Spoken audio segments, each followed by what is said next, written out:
स्वागत है नारद मुनि लाइव में और मैं हूं आपके साथ जुबैर कुरैशी।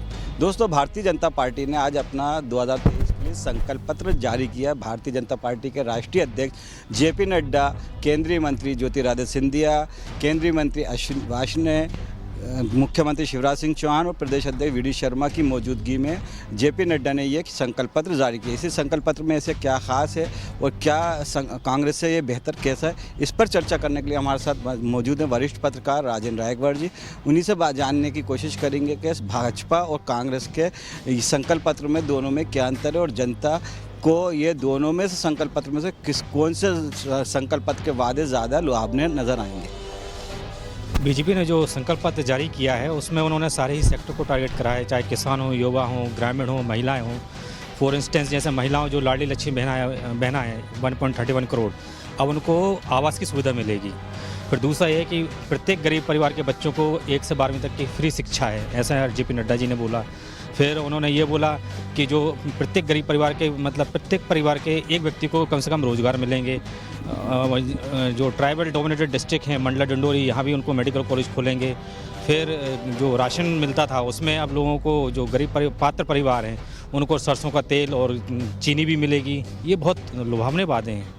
इसी तरह का जो वचन पत्र है वो कांग्रेस ने भी जारी किया था, कमलनाथ ने भी कुछ इसी तरह कुछ वादे किए थे। जैसे हम बात करें भाजपा और कांग्रेस के वचन पत्र की तुलना की तो गैस सिलेंडर भाजपा 450 रुपये देने का वादा कर रही है तो वहीं कांग्रेस ने 500 रुपये देने का वादा किया। लाडली बहनों की बात करें तो लाडली बहनों को कांग्रेस ने 1500 रुपये महीना देने की बात की है तो भाजपा पहले से ही देती आ रही है और 3000 रुपये तक देने की बात कर रही है। किसानों की बात करें, किसानों के कर्ज की बात करें या बिजली की बात करें तो दोनों अगर हम एक आपके नज़रिए से, एक पत्रकार के नज़रिए से देखें तो कांग्रेस और भाजपा के जो ये मैनिफेस्टो हैं, घोषणा पत्र बोल दीजिए, संकल्प पत्र बोल लीजिए, तो इसमें क्या फ़र्क नज़र आ रहा है?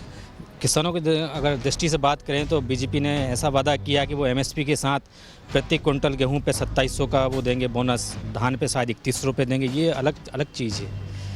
कांग्रेस ने जो वादे किए, जो उसमें वादे किए उसमें से कुछ मिलते जुलते हैं। जैसे लाडली जो महिलाओं के लिए उन्होंने 1500 बोला, इन्होंने 1200 बोला। बीजेपी वाले कह रहे हैं हम 1200 लेके 1200 से आगे ले जाकर 3000 पर मंथ करेंगे।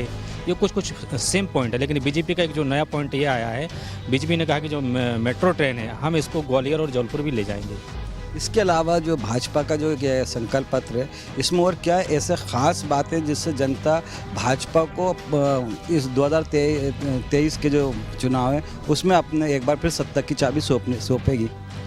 अब भाजपा ने बहुत सारे वादे किए हैं। जैसे तेंदुपत्ता संग्रहण जो दर है उसको 4000 प्रति पूरा करने का संकल्प है ना। IIT की तर्ज पर Madhya Pradesh institute of technology खोलेंगे, है ना।